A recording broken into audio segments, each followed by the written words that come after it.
it's a fun piece of software, and it's so much better to use a real piece of software than to use the garbage that comes with the diode lasers. Right. Which is almost impossible to use. You import a picture and you can resize it, and that's about all you can do. So you have to have another program to work with, and most everybody else is using, Illustrator or, some other program. And the thing I like about Lightburn is that it has all the features, sort of all the features of any other software program for images.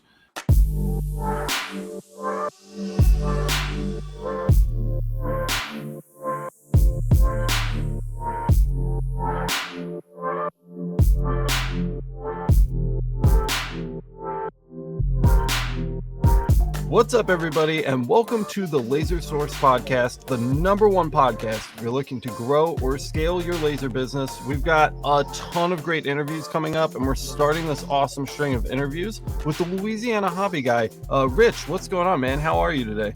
I'm doing great. Finally got a little cool weather here in Louisiana, and I'm loving it. Cool weather in Louisiana. I didn't even know that was a thing. Oh, first time this year. That's awesome. That's really cool. And also joining us today is Lithgow. What's up, Lithgow? Hey guys. Starting to warm up actually down here in Australia. So the opposite. It's good to see some sun. Totally. And Patrick, of course, is hanging out with us today. What's up, Patrick? Good morning, guys. It's always beautiful fall weather in West Virginia. So nice day out today. That sounds awesome. So Rich, your main thing, and correct me if I'm wrong, that YouTube channel looks like it's bumping. You're just pumping out content. Well, it's something that just happened, not by choice. I used to spend a lot of time on Facebook groups and forums and discussion boards, and it seemed like so many people were just giving out such really, really bad advice that, I would jump in and help people with the software. I'm a software engineer. I've spent 30 years in IT. Yeah. And once I learned Lightburn software, it seemed like everyone was giving out bad advice. So I just spent way too much time in the forums and on Facebook answering people's questions. And I decided to start making some videos, and I did. I hadn't discovered YouTube at the time, so I was using, my Gmail account and uploading videos to my Google Drive and things like that, and trying to teach people what to do, save them some time. And 3 months ago, I discovered YouTube. So I decided that, I'm just going to start. I'm going to look at the most frequently asked questions and, start a channel and then just point people to the videos. So it was like very means to an end. Like you had a problem you were trying to solve for many people. So this was like just exactly. I can upload it one time and then answer that same question for everybody who asks it from now on. Exactly. Yeah, totally. And totally. And even with the video uploaded, I'm still getting a ton of questions in the comments. I'm still getting a ton of emails. And so I decided to start a forum and then, a graphic store, and all this in the last 30 days. Let's say it's been exactly 33 days since I started. You're a busy guy. Hey, man, I feel it. I mean, how long ago did we start Laser Everything, guys? It's been 3 months now. That'd be about all. We're about 90 days in. Yeah. So it's, there's clearly a need for this kind of content, like there's a need for it. Absolutely. Since the COVID lockdown, people are looking for hobbies and looking for extra income. And, I got to tell you that working with a laser, you can really lay down a few extra bucks on the weekend. Yeah. I put up Facebook ads on Saturday, and I got to take them down within a couple of hours because I don't have the capacity to, take that many orders. Right. So I only work locally, so I don't do any shipping. I don't do any Etsy stuff or anything like that. But, there's enough people that order it that I got to take the ad down and spend all day Sunday making, and then I deliver locally. So I'll do that on a Monday, Tuesday, or Wednesday. So yeah, I mean that, CNC and 3D printing and laser engraving. I wish I was back in my shop because, I'd be able to do all three of those like I used to do. Right. And I used to just work locally, but hopefully in the next couple weeks, the shop will be finished. I was working out of I put up a metal building, 18 by 28, and everything was just a mess. So now with the whole YouTube thing, I'm having a special office built and, some custom tables and things like that so that I can be a little more productive. That sounds like an awesome plan. I mean, you've got your ducks in a row. It seems like you have a vision moving forward. The YouTube content that's already up seems amazing. You seem to really understand Lightburn software. So if people want to like master Lightburn, like you're the guy to see, right? Yeah, it's just something about the software. It's so common with other software programs. Most of the commands and most of the processes in the software, that there was no learning curve for me. Like I said, I've been in software for 28 to 30 years. So I picked it up on day one, and I just saw so many people giving such bad advice out there on how to use it, taking 14 steps to achieve a goal that you can accomplish in 2. Right. So maybe we could get a little preview taste of your channel for some of our viewers. So like, what are some like common traps that people fall into with Lightburn that you see over and over again, where people just are not doing it the right way, or they're wasting a ton of their own time, or they're actively messing up a project because they're not paying attention? What would be like some of those things?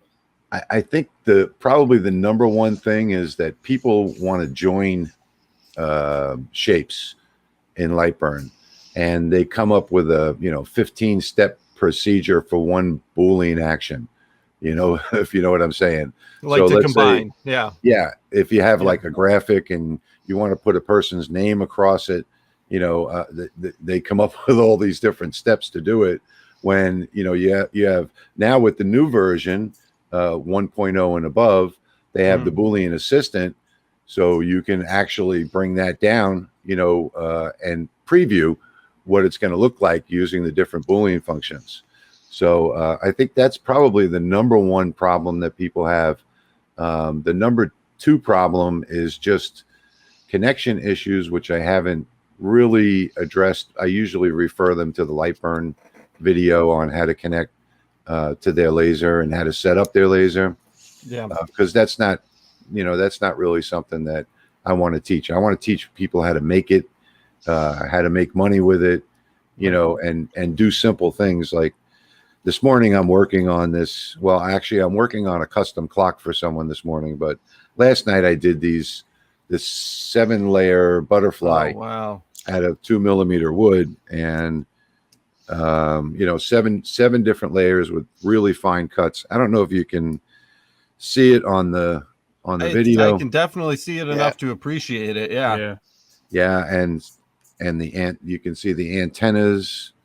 The antennas are about. Oh, right. I don't even think we covered this, but what laser are you using with Lightburn?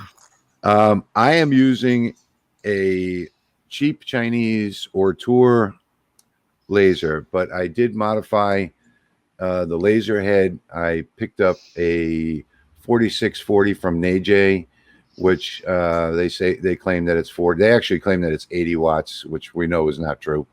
But it has dual lasers, 7.2 watts each, run through FAC, combined through a mirror, and a really fine 0.02 millimeter point. So it's a diode laser. It's a diode laser, yeah. Yeah. But this was done on my 20 watt Ortour, which is actually, it's a 5.5 watt optical output. Wow. So, I mean, any laser can do this if you have it focused properly. And that's probably going to be one of my next, it's high up on my list, is learning how to focus. And most people don't understand how to focus a laser. So they wind up with really crappy projects, Right. Because you're drawing with a Sharpie instead of a fine point pen. Exactly. That's exactly right. Yeah. And they don't understand both sides of the focus either. So, I mean, you can focus down to a point where you've passed the optimal focus point and keep going, and it still looks better than focusing up. So they don't understand, burning a line test and things like this. So that's pretty high on my list. But I try and stick with the maker videos, but I'm probably going to have to add another section of videos talking about how to use the laser as well. Yeah, sure. That's kind of like the intermediary step there, right? You Yeah, gotta learn how to use it if you want to make stuff. yeah, but they're not the most fun videos to make, but they're definitely the ones that I think reach the most people off the bat and help the most people. Is just because they're for guys that come into this with a background in technology or computers, it's pretty easy to just slide into it and start working. But there's this hobby and this industry, I think, has expanded so far past those kind of people at this point. And those people just don't know how to do a lot of this stuff. There's a lot of people that we help on the channel that just are struggling to install drivers. And then there's a lot of people that don't. Installed. Yeah, I had one the other night. I'm not going to say his name, but an elderly gentleman. I think he's 87 from Arizona. Wow. And he just had so much trouble. He's been in the business 15 years. Yeah. He has a $15,000 laser that stopped working. He needs to keep working until he gets it fixed. So he bought, a cheap diode laser to do the engravings that he needs to do, and couldn't get it hooked up, so little things like that. So I did a remote session into his machine and set it up in a couple minutes. And, I enjoyed doing stuff like that. Today, I'm working on, let me see if I can change my screen here. Let's see. Edit name. How do you change the monitor that you're using? Yeah. You would go to, I think there's just a little square. Are you trying to share your screen? Yeah, I wanted to share my Lightburn screen, show you what I'm working on today. You can click just the share button there and then click share screen. It's right down in that bottom bar. Share. Okay, there we go. Share screen. And then I'll be able to add it to the stream once it pops up. And let's see, I got to do this one. There we go. Perfect. Very cool. So this is like a custom order for someone. And this is let me see what's, I think it's 10-inch. Yeah, 11-inch clock. And this is just going to be a cutout. It's going to be 3 layers. I'm going to cut this outside circle out 3 times, so it'll be 6 millimeters thick. And this is the kind of custom orders that I do on the weekend. Right. And this one came in at $79. So, it's a nice, easy job. It took me about 14 minutes to do this. I have a lot of art libraries, as you can see over here. Yep. And I just went in and picked out a tree of life and, did a clock on it. And, this is the kind of stuff, I want to help people do, because there's a lot of money to be made in this. And right now, with people working part-time hours at their job or working from home, they're having a hard time doing this stuff. Right. So when I do this kind of stuff, I just document it step by step. And I'm just so happy that people can replicate it. Yeah, that looks beautiful. Did you literally go in and manually add the numbers for the clock and add in, the shapes for the outer circles and things like that to build this out? Yeah, the numbers are just a function of Lightburn, where you create an array down here. Yep. So, I mean, everything here, this is a Boolean function, welding the shapes together. Yep. And you just have to make sure you have the right amount of circles so it doesn't fill in the hole. It sounds like I need to spend some time watching LA Hobby Guy on YouTube. There's a lot I don't understand about Lightburn. I'm an easy CAD guy at heart. That's what I learned laser on at first was easy CAD and fiber lasers and galvo style lasers. I knew very little about Lightburn. And I feel like it's got a lot of the same features that EasyCAD has and probably executes Yes. on them better because Yes, it's an it American does. company. I mean, everybody asks, when is Lightburn coming to fiber lasers? It's like one of the big Oh, yeah. questions, so Yeah. it'd be one hell of a time to learn now, because if they do ever release any kind of support for that, then I'm going to need to know how to use it anyway. And it sounds like you're the place to go if you want that kind of knowledge. So Yeah, we're well, definitely gonna it's have to just check it out.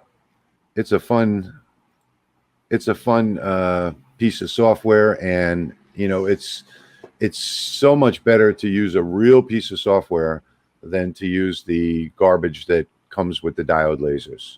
Right. Which is almost impossible to use. You import a picture and you can resize it, and that's about all you can do. So you have to have another program to work with, and most everybody else is using, Illustrator or, some other program. And the thing I like about Lightburn is that it has all the features, sort of all the features of any other software program for images. And there are just so many things that can be done with it that people don't understand. And even if you go over to Lightburn's website, you see they even endorse my videos over there. And I've gotten to know the owner, and they've sort of slowed down on their videos, I think, since I started doing mine. Yeah. Yeah, we're chatting I about think- actually having them on pretty soon here, right? Yeah, I haven't talked to him about that yet. Rich. Anyway, I first found LA Hobby Guy channel with your art library video at first. Yes. And Uh-huh. then I found that he started his forum, and if you join the forum at no cost, he's got several of his art libraries there available. So you can download those, plug them into your Lightburn, which his video explains how to do.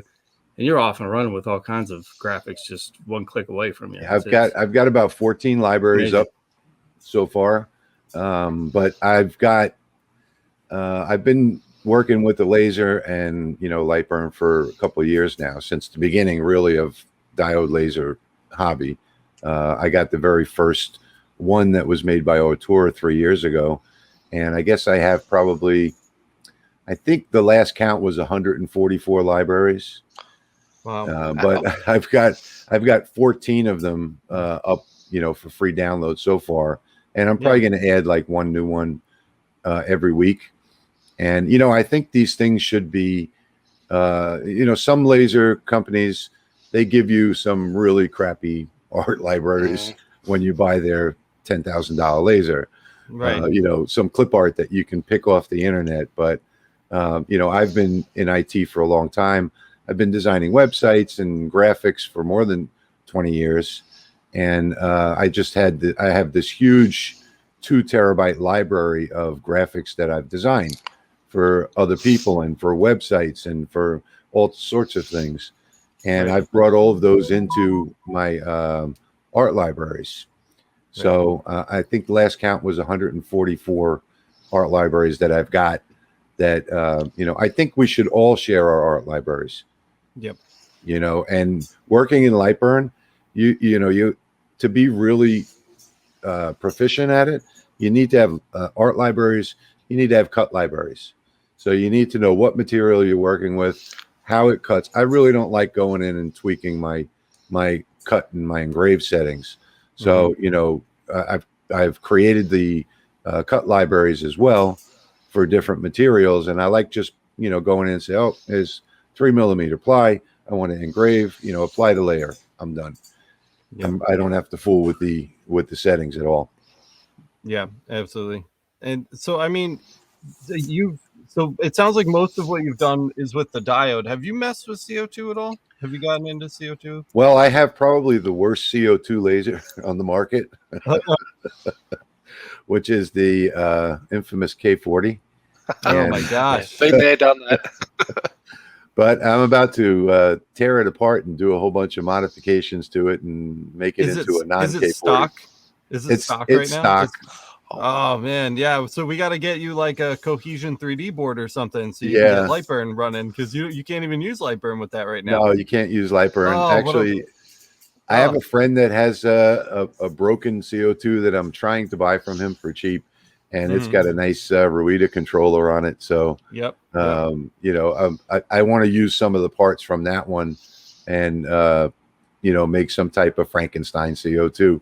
But I would love to see that. Especially, I want to see a Ruida controller in your hands, because with somebody who's so proficient with Lightburn, the Ruida controllers are very powerful. They're yes, very they are. powerful little controllers. If the person who has it knows what they're doing. And again, I'm certainly not the level of expert you are with like Lightburn and the Ruida controllers and stuff, but I can see the potential. You know, like I know what it can do. I just haven't mastered all those things yet. I want to see it in your hands. I want to see you with that, you know what I mean? Like that install kind of set up and going on, because the DSP version of Lightburn opens up a ton of new stuff for you to play with. And a lot of it, frankly, I don't know how to use. You know, I just kind of use mine like as if my CO2 was more or less a diode right now. You know, well, I think the greatest thing about the DSP version and using a CO2 laser is that you can get you know, CNC effects out of your projects. So a buddy of mine, somebody that I taught, actually, I used to teach a class in a local college here, adult ed for lasers. Yeah. And I actually taught this guy, and he's become, you know, worlds above me as far as, you know, production. He's got a nice business going, and he does these 3D maps with his CO2 laser that are almost, I'd say, 3/4 to an inch high out of the wood, where it actually does a 3D version in the wood of a map of a state, or it might be a state or a national park, you know, whatever it might be. And he sells them online, and they come out really interesting. It's something that you can't do with the diode laser, because you don't have the Z-axis, the Z-axis. So I am working on my own diode laser now. In fact, I just got the parts in last week to put a Z on mine. So motorized Z. But that's, you know, completely, it's totally different than, you know, having a certain couple different layers. You know, you have to get into the actual programming of the software to have it maneuver to the 3D effect. And that was one of the things I was going to ask you with the Z on the diode. I've seen a couple things revolving around rotary with your diode laser on your channel. Yeah. What's your experience been with that? How do you like it? Oh, I love the rotary. It works well for you. It works super well. The problem that I found, and probably the first video that you saw, was setting up an Ortour rotary, which was a nightmare. And Ortour has 3 different control boards, and I think there's, as far as I know, 7 different control boards for Chinese diode lasers that I've run across so far. There might be dozens of them, I don't know, but there are 7 that I've run across, and they all handle the communication to the Y differently. So when you plug in that rotary attachment that comes from Ortour or any of the other manufacturers, it's not a simple setup where you just go enable rotary, you measure the size of the roller. It's not that easy. So I wound up having to make a whole video on that sort of covers all of the different rollers, and as well as a printable step-by-step instruction, so that you can print it out, and then on the very last page it tells you, if this doesn't work, turn this off, you know. So there are all types of workarounds that you have to do. Unlike the CO2 laser, where you plug it in and you use it, you know, you take one measurement and you use it. With the diode lasers, there's just something about the different control boards where it doesn't communicate properly. So you have to create a workaround in every different one. Right. Fun. That sounds great. I'm looking forward to doing that when my diode laser shows up. The only thing I did what I do like about this new Neige is the extra power that it gives with the dual lasers. So like I'm doing these little keychains, and it's 2 pieces of 3mm wood, and I can cut out the slot for this leather right here to Yep. put in here. So, and so you these would like say luggage tags. you would say that that's not simply a marketing gimmick. You're seeing an increase in power with Oh, these panel lasers. there's no question Yeah. about it. Okay, You know got what? it. Especially like on acrylic, Mhm. used to take me with the 5.5 watt or tour on a piece of, let's say, black acrylic. It would take me 16 to 20 passes at 90% power. Right. You know, with Right. this laser, it takes one pass at 90% power if you Right. want to use it at 90. So I try and stick to 80, so I do 2 passes. Cool. But yeah, huge improvement with the NAJ laser, and I think a lot of laser companies are moving to that fact fiber. Mhm. And I've seen a few other dual lasers, you know, merging on the mirror, and it's really going to become probably the standard in the next year or two, because people are a little frustrated with the slow speed. They don't want to take, you know, 6 hours to do Yep. the clock that I just showed you. Yeah, So which is I the can do in case, 10 you know. I mean, 10 minutes. it's so hard. We were just messing around yesterday. One of the things that you probably would have been very interested to see was on our live stream yesterday. We had these blank wood rounds, and we were filling them with like a little line art scene. Yeah. And we got the time on it down to 1:55. Yeah. Which is just like brain oozing, mind numbingly fast, Right. you know. And I've never Exactly. seen anything like that before. Even on the gantry CO2, that would have been a 10-minute job. On the diode, it would have been an hour-long job. You know, a minute 55 is just like, what? you know.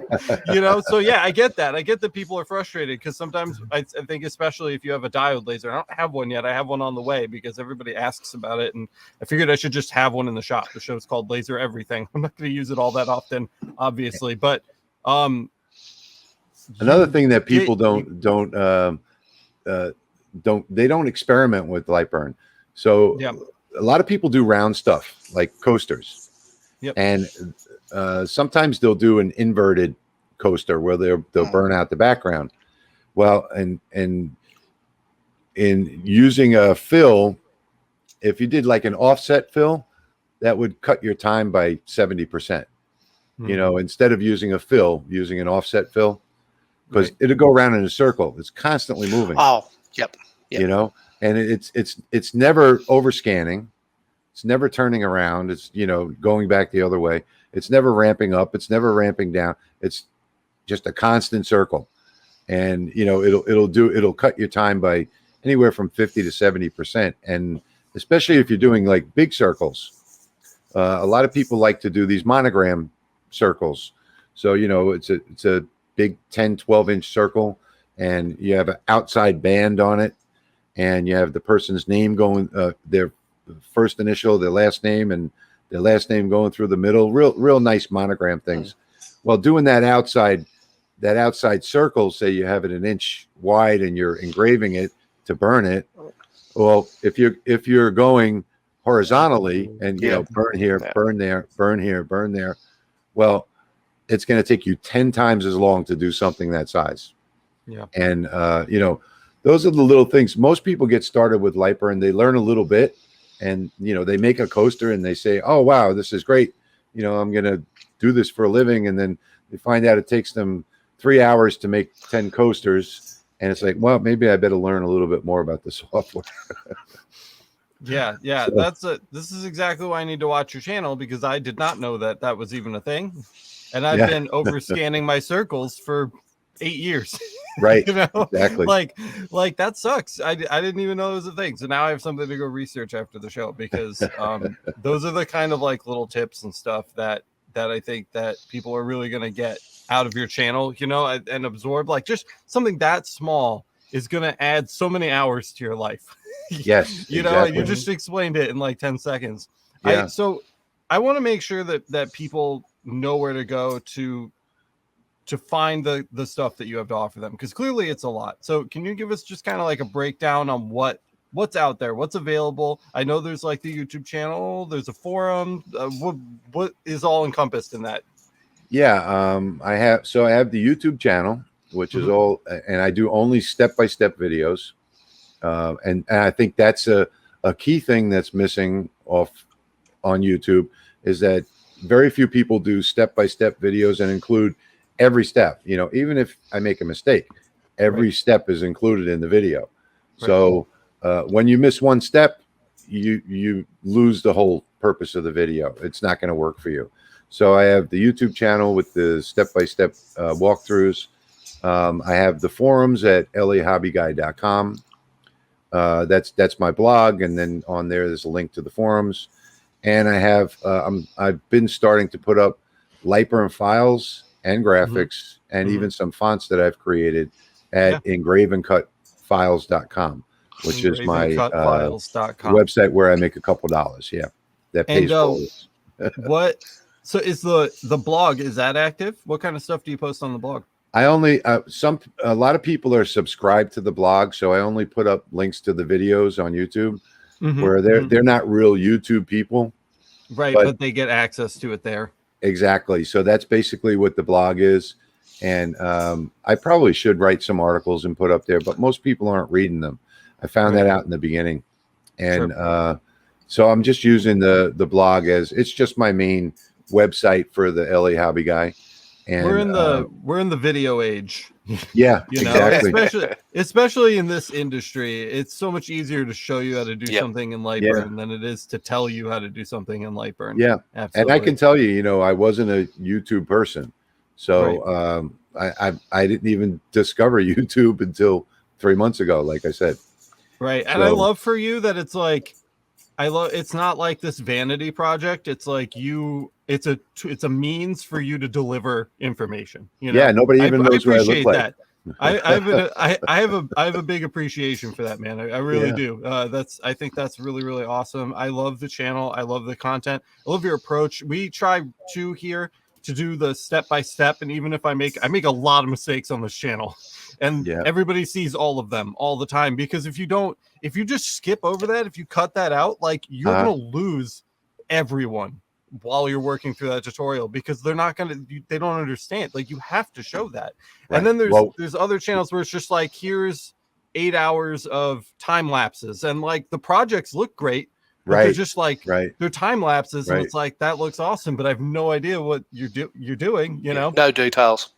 Well, what I loved yesterday was I learned something new from you yesterday with my tumblers, and I ran and got one real quick, one of the ones that I do for Homeland Security, and I tried it, you know, and I was like, oh my gosh, look at that, you know, the melamine and oh man, that tip, alcohol. Ooh, you know, I've been doing them in sort of like a dull finish for a while. I have a contract with Homeland Security and a local branch here and one branch in Florida, doing their tumblers.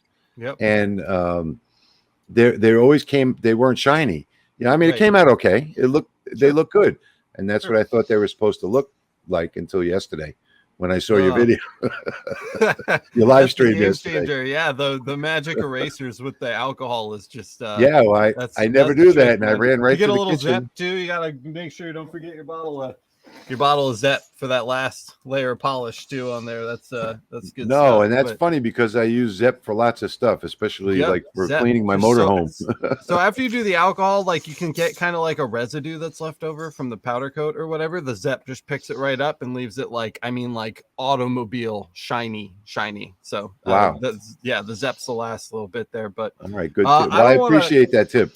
No problem, man. I appreciate everything that I've already learned from you and that I'm going to learn from you. Like I said, I really need to start focusing and mastering on Lightburn, because, you know, I have a feeling we're going to talk to them. I think in 2 to 3 weeks they're going to be on the podcast. So we're actually going to be talking to them directly. I'm going to get some answers about what the state of the industry is as far as getting our fiber and galvo style lasers, like Lightburn supported. And if they give me some kind of positive confirmation, that's when I'm really going to have to go hard into like your channel and learning what you have to offer, because nobody's going to want to use EasyCAD after Lightburn adopts those technologies. So Well, I can tell you that they're very proactive. When they get a request, they fill it. You know, I mean, it's only Yeah. 3 guys, but they work very hard at the software, and you know, I see it because I'm part of the beta program.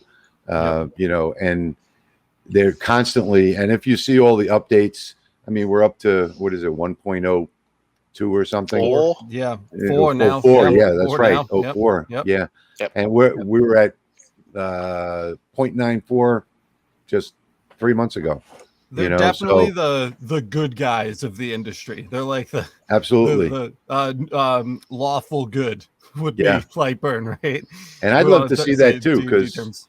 my next step after binging on your channel is you know, a fiber laser, and I do get a Yeah. lot of requests for, you know, fiber stuff, Yep. but that I just can't do with the diode or the CO2.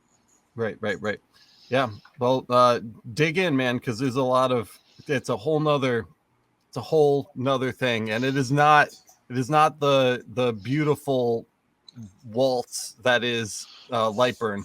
It's Yeah. like the nightmarish hell. I mean, whatever the polar opposite thing that you could imagine from Lightburn, like whatever the absolute like diametrically opposed thing to Lightburn would be, that's EasyCAD and the hell that comes along with Yeah. that. So I welcome you if you decide to make the trip. Welcome to hell. Yeah. But yeah, man. So all right, so let's go ahead and we'll get this wrapped up. I know you've got places to be. We got to get you working on that shop. I want to see the channel with like the big, you're gonna have all the stuff. That's gonna be super cool. So it's remind me URLs one more time. So it's on the YouTube channel, just search for the Louisiana Hobby Guy. Got it. For the forums is lahobbyguy.com. Yep. And for Lightburn files and graphics is engrave and cut files engrave and cut files.com. Perfect. Guys, go right now. Go to those places. Absorb everything you can from this man. He's a genius. He really knows what he's doing. I can't I'm thank still you enough. learning, Alex. We're all still learning together. dude.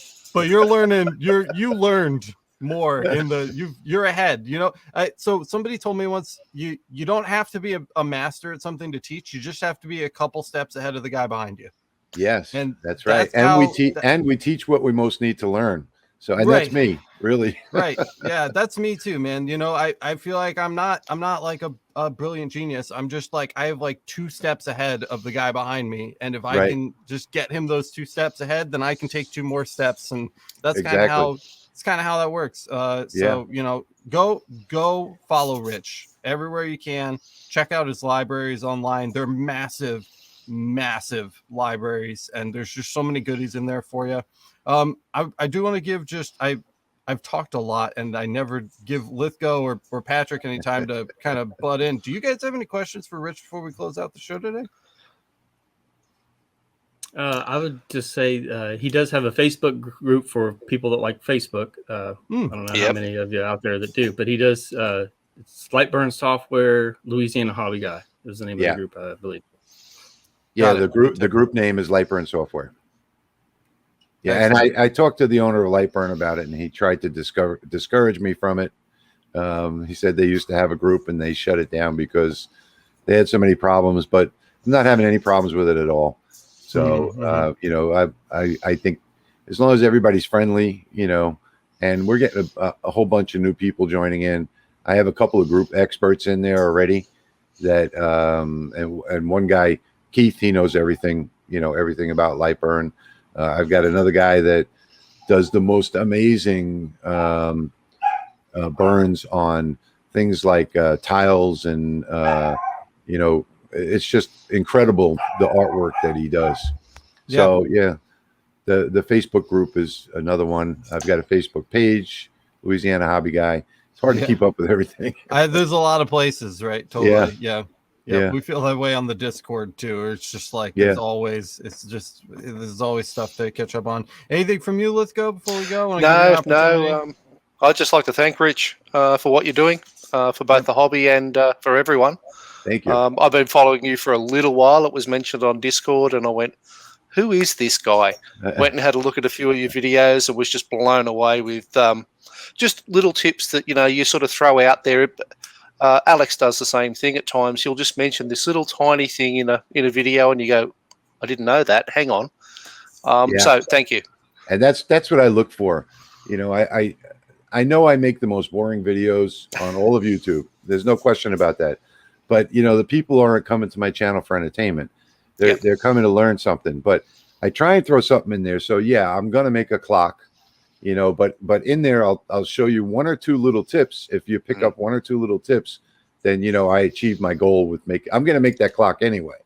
So, you know, let me share that with you. And if you can pick up a tip or two and that makes your day, you know, makes your hobby easier, your business easier, well, great. You know, that's the whole purpose of the channel.